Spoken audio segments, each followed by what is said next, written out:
Hi everybody and welcome to a new episode of Plaguenarr. And we're starting with priming the mini black and mixing up 1 part Russ Grey with 2 parts water and using an Artis Opus Series D size medium brush and stipple on a base coat all over the mini.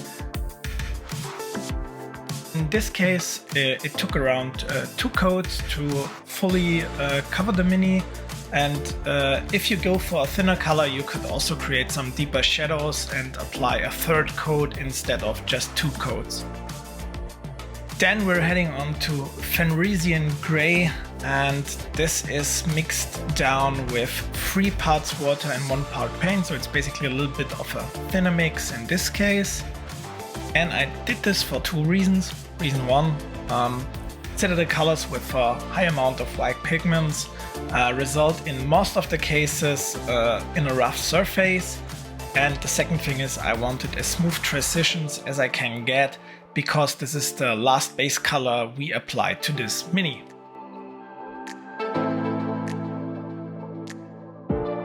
Then we're simply base coating all the metal parts with Vallejo Gunmetal Grey from the Airbrush series.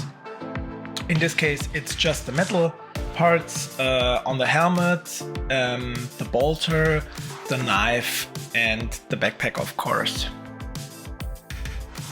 By the way, because I got asked this a couple of times now, if I use this color, I don't thin it down with airbrush thinner, it's just straight out of the pot.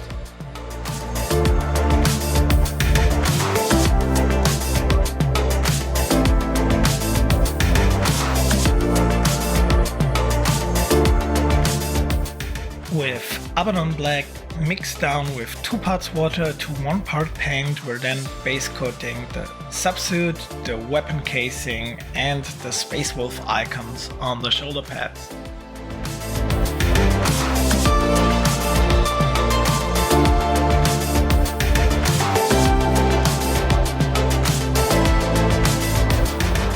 If you like my videos and want to support me, you can like, share, or even subscribe to my channel. It's also possible to be a member of my channel now, which is massively supporting me in creating this kind of videos.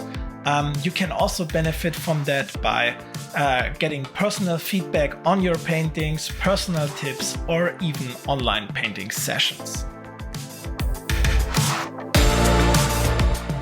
And then we're starting to highlight the parts with Vallejo Basalt Grey. On the weapon casing, we're doing this in a rough pattern with some messy brush strokes to create some kind of a used look, and using basically volumetric highlights.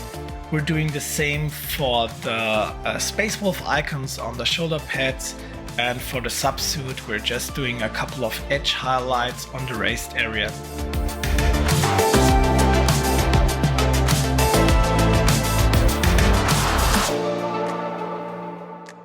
With Vallejo Neutral Grey mixed down with 2 parts water to 1 part paint, we're then starting to highlight the weapon casing. We're starting with a couple of edge highlights on the lighted areas, and then we're also creating volumetric highlights in this rough pattern to go on with the used look.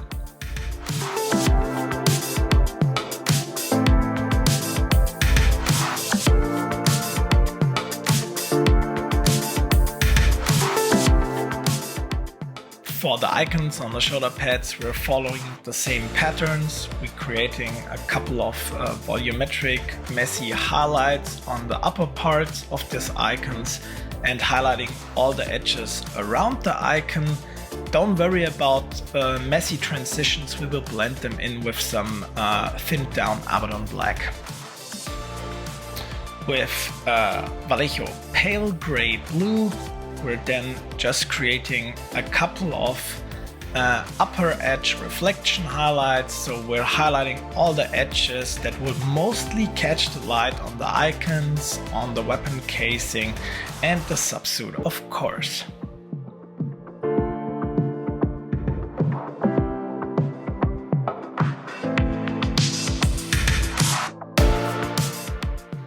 To support the used look a little bit more, we can also create a couple of scratches on the weapon casing. I would recommend you that you simply do this in a different direction just to let it look a little bit more natural. With 4 parts water to 1 part Abaddon Black, we're then creating a glaze, and we're pushing this glaze into the lower directions of the volumetric highlights just to blend in the transitions a little bit more. This will just smooth everything on the black parts a little bit out.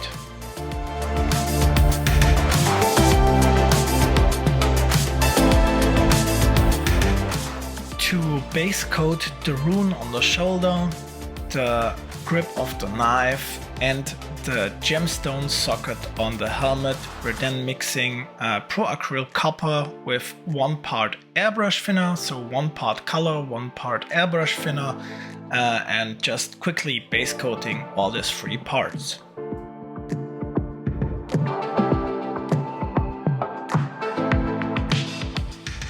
With Dune Ball Brown mixed down with 2 parts water and 1 part paint, we're then base coating the leather parts and the shoulder pads itself. I would recommend you to stay with the lightish blue color on the shoulder pads. We will anyways paint them yellow later on. I was just thinking that it's probably easier for the recessed shades on the shoulder pads, but it doesn't matter and you can spare a massive amount of time here. As a last step before we apply the overall wash to tone the armor a little bit more down and create some deep shadows, we're starting to highlight all the metal parts around the armor, and we're doing this with a 1-to-1 mix of Pro Acryl Silver and airbrush thinner. I simply go for sharp edges in this case because the overall wash will anyways create some depth on the metal parts as well.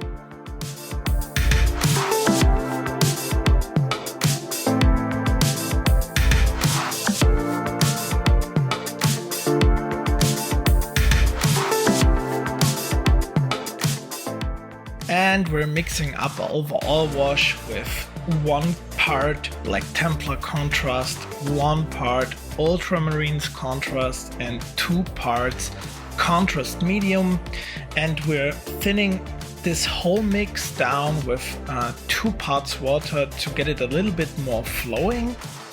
So you should end up in a wash-like consistency, and this is a little bit tricky because contrast colors would end up in some kind of crackles if you thin them too much down.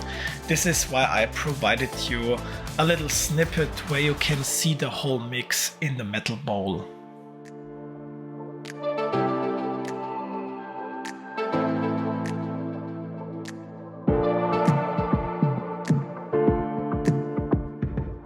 And then we're moving on to some edge highlights with Russ Grey, and for the edge highlights with Russ Grey, I simply just took some Russ Grey onto my wet palette without thinning it down and started to edge highlight all the edges with some chunky edge highlights with my Artis Opus Series S size 0 brush.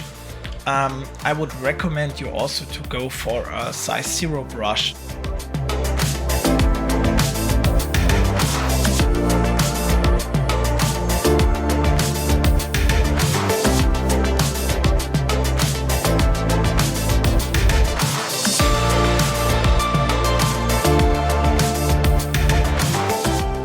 As I was finished with the edge highlights, I then thinned the Russ Grey down with 2 parts water just to create a little bit of a thicker glaze. And I did this to fix a couple of volumetric highlights because I messed up on the overall wash a couple of times on this model, and this is simply just because I really rushed through the model just to provide you another video this week. But just to learn from my mistake, it's really easy to fix up this kind of mess ups with an overall wash by simply glazing your base color over the overall wash and create some kind of a rough volumetric highlight all over it.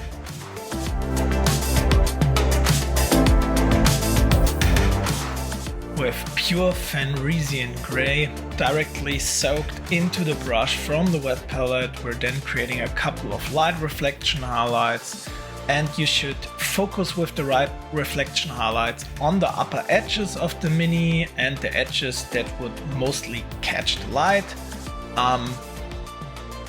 Don't spend too much time here. This is just to push the contrast a little bit further and give the mini some interest on certain parts. So I spent here around about 10 minutes.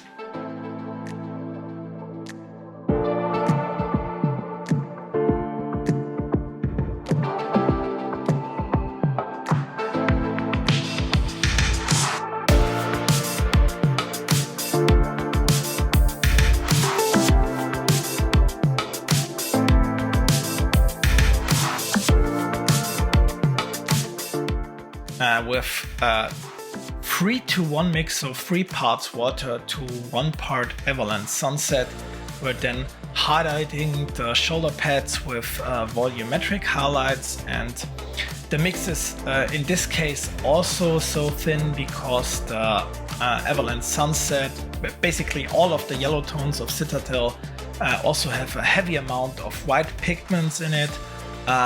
To keep the surface smooth, simply thin it down as much as you can while it's still covering. With Flash Gits Yellow mixed down with 3 parts water to 1 part paint, we're then finishing up the shoulder pads by creating small volumetric highlights that just intense the feeling of light a little bit more.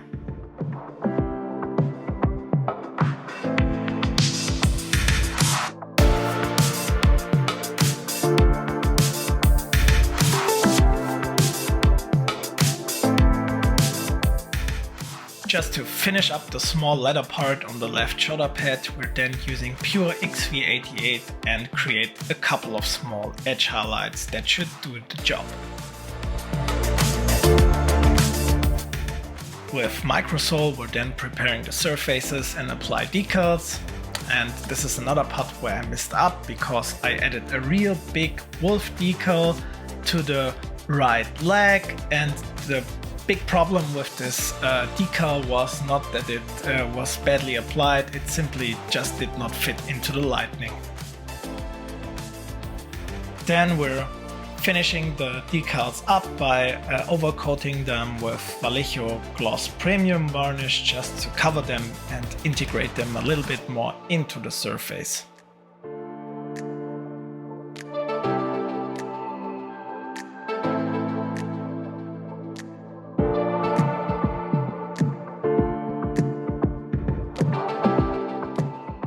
With a 1-to-1 mix of Fenrisian Red and Water, we're then starting to paint the eye lenses, and always keep in mind that you keep a thin black shadow around the eye lens just to enhance the feeling of the depth a little bit more.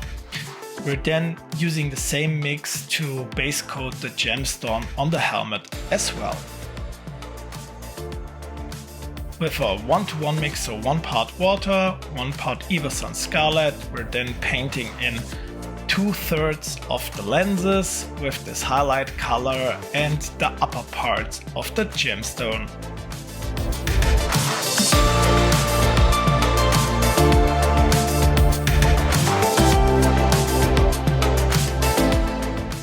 With 1 part Fire Dragon Bright mixed down with 1 part water, we're then adding a lower reflection highlight into the eye lens, which is basically 1/3 of the lower eye lens, and we're highlighting all the edges on the gemstone just to finish the gem.